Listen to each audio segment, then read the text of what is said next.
No mapa ufológico brasileiro, a pequena São Tomé das Letras, no sul de Minas, é uma espécie de capital. Um lugar onde testemunhos do aparecimento de discos são cada vez mais frequentes. Uma aura de mistério parece envolver estas terras de São Tomé, onde, dizem, não é preciso ver para crer. Aqui, basta apenas acreditar.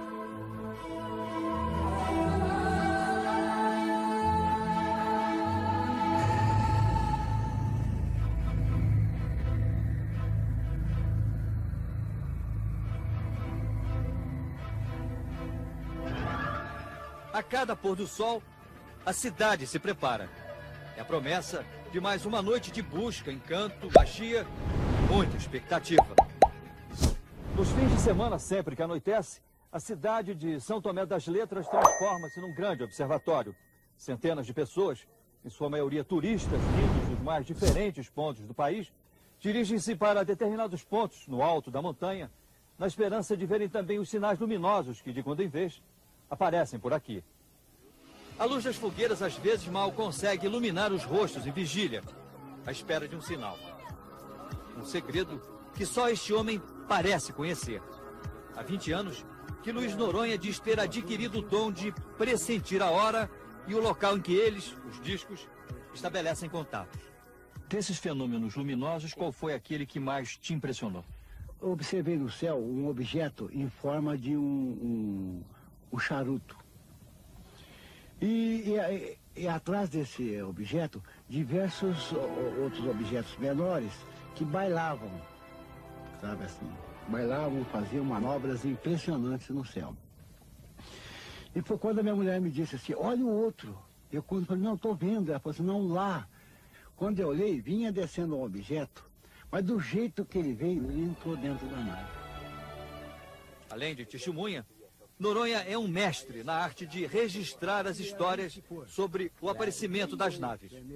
Ninguém como ele sabe distinguir nas palavras do homem ingênuo do campo a diferença entre a realidade e a imaginação. O senhor, por acaso, nas suas andanças, vindo de Santo Tomé para aqui para a fazenda, o senhor nunca observou no céu alguma luz, assim, laranja, ou vermelha, ou branca, que andasse, que... Ah, eu já vi. Já viu? Já, muitas vezes você muitas vezes. É? O senhor acha que essas luzes eram o quê? Que é esse, o ouro, né? A mãe do ouro, né? A mãe de ouro. Que o povo falava que a mãe de ouro está andando.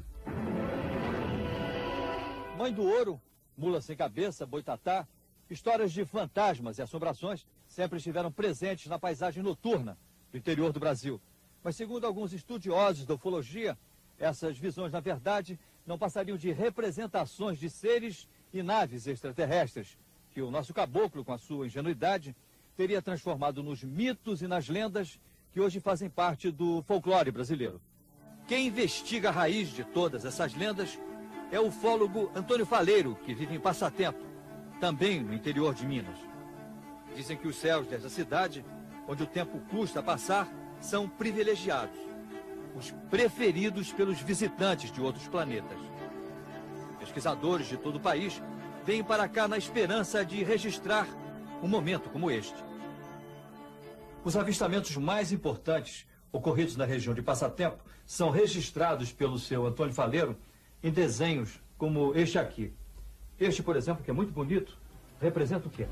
Isso representa a mulher de branco, uma assombração presente aqui no município de Passatempo, na zona rural, que os moradores interpretam como uma mulher toda vestida de branco dos pés à cabeça. Nada mais do que uma nave profusamente iluminada. O que isso aqui representa? Esse aí representa a mula sem cabeça. A mula sem cabeça. Uma nave pousada com farol para frente, um holofote, emitindo uma luz avermelhada para frente, que o caboclo interpreta como uma mula sem cabeça soltando fogo pela garganta. Aí nós temos a mãe do ouro. A mãe do ouro é uma bola de fogo que voa de uma serra para outra. Esse aqui é o boitatá, no norte do país. É a cobra de fogo. O boitatá é uma nave também profusamente iluminada. Alheia à presença de tantos curiosos, a cidade só parece ter olhos para os turistas de outras galáxias. Tanto que construiu 2 observatórios para recebê-los.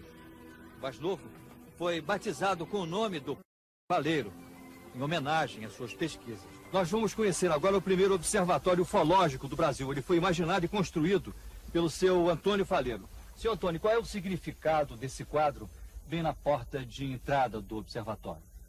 Isso aqui nós desenhamos o Sol e os planetas. E abaixo da Terra, um ser humano com a mão para cima em sinal de paz. Seria uma espécie de uma mensagem de boas-vindas aos visitantes de outros planetas. Exatamente. O nosso objetivo é este, é tentar um contato de terceiro grau aqui no observatório com esses seres que pesquisam a região de Passatempo, Minas Gerais.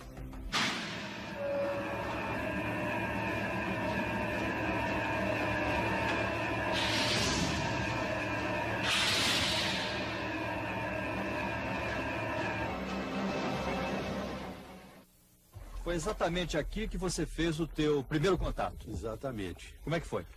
Foi da seguinte maneira. A gente estava de motocicleta e de repente vimos o OVNI numa serra distante. Estava pairando a baixa altura sobre uma mata. Com muita luz? Com muita luz. Era uma luz pequena, então nós começamos a piscar o farol da motocicleta. E nesse momento que eu insistia, de repente o OVNI piscou também 3 vezes. Aí eu mudei a sequência de piscadas, passei a piscar 2, 4, 1, e ele sempre respondia na mesma sequência de piscadas.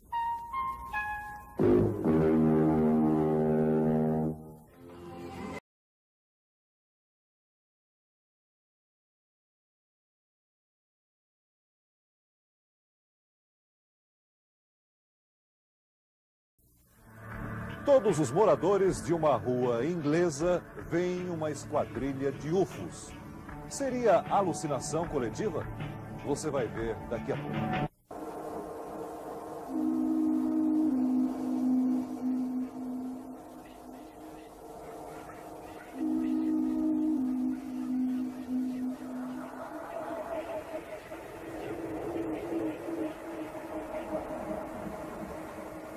Eles já estão entre nós. Pertencem a várias espécies, mas não são alienígenas. Você pode encontrá-los nos lugares mais insuspeitados. E eles se reproduzem muito rápido. Eles, os ufólogos. O estudo dos objetos voadores não identificados com este nome de ufologia tem menos de 50 anos. Durante esse meio século, aqui na Grã-Bretanha, por exemplo, as associações de ufologia vêm registrando uma média de 100 casos por ano, desde avistamentos até contatos do terceiro grau. Timothy Good é um best-seller garantido. Com mais de 30 anos de vigilância celeste, ele é quase um mito na comunidade ufológica. Timothy Good teve acesso aos arquivos da NASA, a agência espacial norte-americana.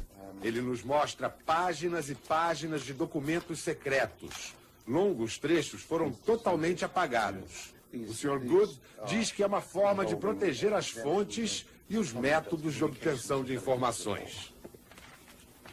Bodies were recovered. Timothy Good afirma que em 1947, no Novo México, o governo americano resgatou um disco voador e seus 2 tripulantes. Os corpos dos alienígenas teriam sido analisados. Com base nesses estudos, ufólogos americanos fizeram a radiografia.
teria sido estudada e até testada no ar. Segundo o ufólogo, daí novas tecnologias, e ele cita o avião Stealth como exemplo. Albert Budden abriu a cabeça para novas possibilidades e chegou à seguinte conclusão: UFOs existem, mas não vêm do espaço cósmico.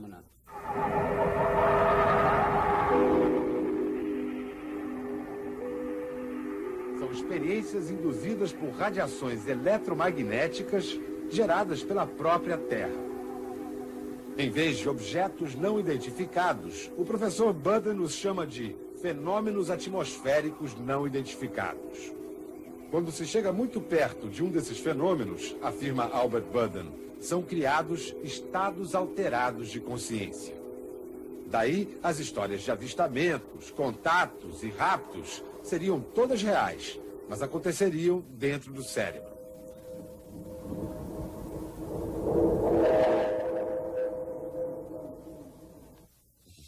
Você acredita que alguém seja capaz de fotografar um disco voador com tamanha nitidez? Estas fotos pertencem ao caso mais polêmico da ufologia mundial. O autor delas é o suíço Eduard Willy Meyer, um homem que metade dos ufólogos considera um impostor e a outra metade um descobridor. Este filme também foi feito pelo suíço Meyer. Seria mais uma fraude? Esse filme foi pesquisado pelo Major Koma Wonkiewicz no local. Ele verificou que essa árvore nunca existiu. Uma outra coisa, o objeto ele faz movimentos ao redor da árvore, tipicamente como movimento pendular, ou seja, como se tivesse um fio acoplado no objeto aqui em cima. Eu acho que é uma fraude esse filme. Este é o mais polêmico dos filmes realizados pelo suíço. Ele teria conseguido documentar um momento raro: a desmaterialização de um disco voador. Verdade ou mentira?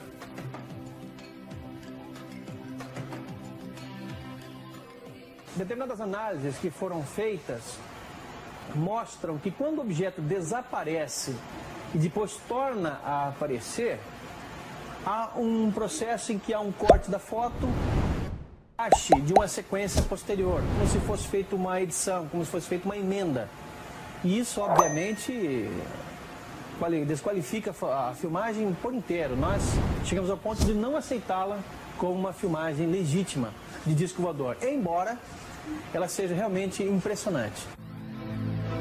Quando um indivíduo conta a história de sua experiência com discos voadores, geralmente fica submetido ao descrédito geral e muitas vezes exposto ao ridículo. Afinal, a pessoa se torna a única testemunha de um episódio, no mínimo, estranho. Por isso, casos de avistamento coletivo são valiosos para a ufologia. Como o caso dessa ruazinha aqui, num subúrbio de Bristol, onde desde o dia 27 de junho, todos os moradores têm visto luzes incomuns no firmamento. É o mistério de Pavey Close. Era mais de meia-noite quando eles apareceram pela primeira vez. Duas vizinhas que conversavam no jardim trataram de acordar toda a vizinhança. Em 20 minutos, a rua estava cheia de gente olhando para o céu. Dezenas de luzes coloridas sobrevoavam Pavey Close. Sobre os telhados surgiu um objeto, dos grandes, acompanhado de 3 pontos brancos. Um deles passou zunindo, cruzando o céu de horizonte a horizonte em menos de 15 segundos. Os objetos não faziam barulho e eram incrivelmente rápidos e brilhantes. O avistamento coletivo uniu a comunidade de Pavey Close. Eles criaram até um sistema de plantões noturnos para ficar de olho no céu.